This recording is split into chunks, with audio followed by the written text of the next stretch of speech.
Bonjour à tous. Alors aujourd'hui une vidéo un peu particulière. Nous n'allons pas développer un projet ensemble, mais voir tous les projets qui vont être développés dans les semaines à venir. Et donc ils feront tous l'objet de vidéos sur la chaîne. Alors le premier projet, sans doute le plus abouti, il s'agit de Twilight Switch. Je vous en ai parlé dans une vidéo précédente. Donc on a vu ensemble la conception du circuit imprimé. Aujourd'hui, tout ça s'est mis dans un boîtier, que voici. Ce boîtier est donc affixé sur le côté du nichoir. Et donc la LDR de commande qui vient mesurer la luminosité est ici. Il reste à parfaire l'étanchéité du système, notamment au niveau de l'interrupteur. Et j'attends pour finaliser donc, des LED IR, infrarouges, qui sont en commande. Donc voilà pour ce premier sujet. Alors le deuxième projet, toujours autour des nichoirs, ça consiste à...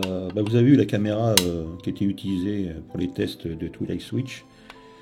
Donc le projet c'est d'intégrer effectivement une caméra dans un boîtier afin de filmer dans des nichoirs. Donc on verra effectivement comme tout ça se met en œuvre à partir de ce boîtier qui est déjà produit.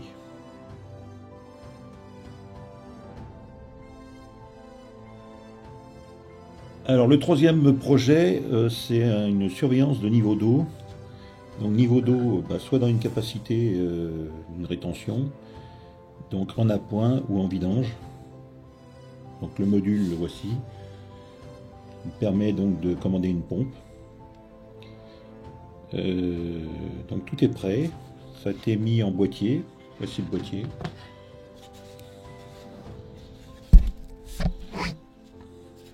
Avec une prise de 120 pour commander la pompe. Et je vous montrerai comment j'ai mis en place les capteurs de niveau. Donc tout est fait à partir de cette petite pièce imprimée en 3D. Donc on verra ça également dans une prochaine vidéo.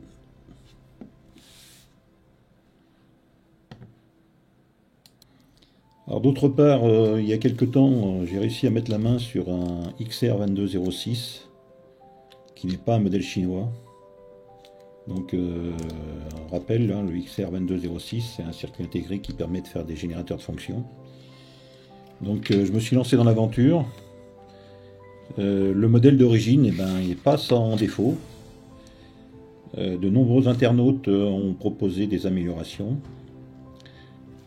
Donc je vais vous proposer un générateur de fonctions à base de XR2206 amélioré, modifié, optimisé. Nous irons jusqu'à la mise en boîtier du générateur de fonction. Donc voilà, en espérant que tous ces petits projets vont vous plaire. Et donc tout cela est à suivre dans des vidéos dans les semaines à venir sur la chaîne. À bientôt!